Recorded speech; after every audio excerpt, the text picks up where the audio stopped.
At ito na nga mga katoks, ilang araw na lang ay masasaksihan na natin ang gagawing peace rally ng Iglesia ni Cristo. Sa pagkakalam ko, kung hindi ako nagkakamali, ay milyon-milyon ang dadalo sa gagawing peace rally ng Iglesia ni Cristo. Kaya pasalamat tayo dahil may Iglesia ni Cristo na magsasagawa ng peace rally para sa kapayapaan. Ay dapat suportahan natin sila para matapos na ang bangayan sa magkabilang partido. Dapat matapos na ito para ang mga bilihin ay hindi lalong tataas ang presyo. Dahil kanina lang mga katoks ay bumili ako ng napakaliit na kamatis, ay 12 pesos ang isa mga katoks. Napakaliit na kamatis yun mga katoks. At bumili ako ng sili na pula mga katoks, 5 piso ang isa. Grabe kamahal na mga katoks, no? Kaya dapat mapababa ang presyo dahil ang baba lang ng sahod ng mga Pilipino.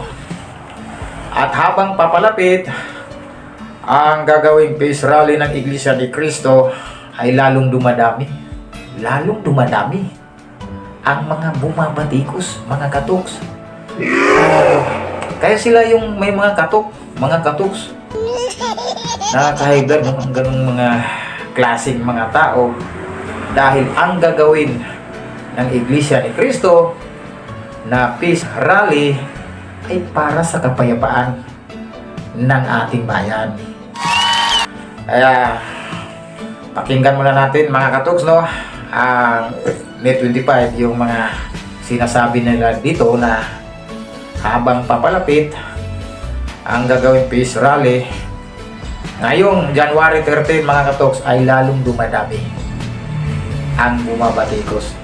Ito na mga katoks, no? Panoorin natin sila mga katoks. Marami po ang mga taong tumutugon, sumusuporta at gusto pong sumama.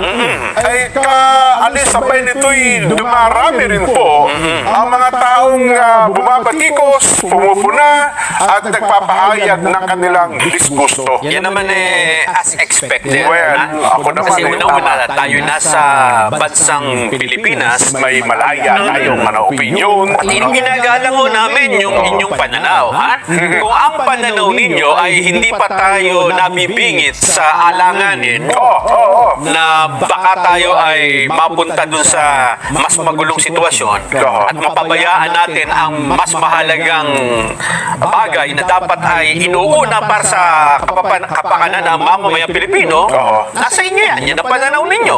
Ang gusto ata nila Nelson, gusto nila habang nakikita tayo na yun nagbabakbakan yung tao, yung Kung kailan na nag-aaway-away, naglalabanan na tsaka ka magrarally. tapos naglakad na tayo, okay, magkagulo. Wala na, it's too late. It's too late. Nagkakasakitan Oo.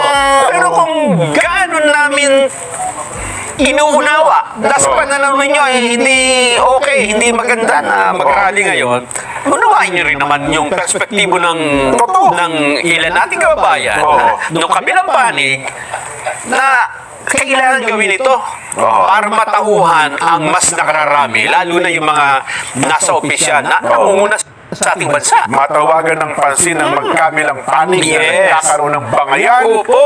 Napipintong, kumbaga, yung kumukulong sa loobin, Nelson. Napipintong awayan.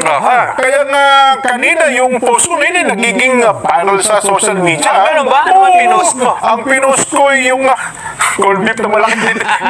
Yung ayusin ang bayan. Hindi po bangayan. Hindi po awayan. Kaya nga. At Oho. lahat naman ng ito, Jen, ay nagsimula.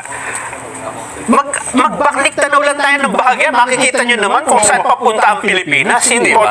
Papunta ho tayo dun sa mga matataas, ha? Hindi naman sabing matataas lang eh. Number 1, number 2, number 3 na mga... Ayun na nga, binanggit na yung number 1, number 2, number 3. Sa pagkakalam ko mga katoks, yung number 1 ay presidente. Number 2 ay vice presidente. Ang number 3 ay Senado. At mayroon pa yung number 4, no, mga katoks.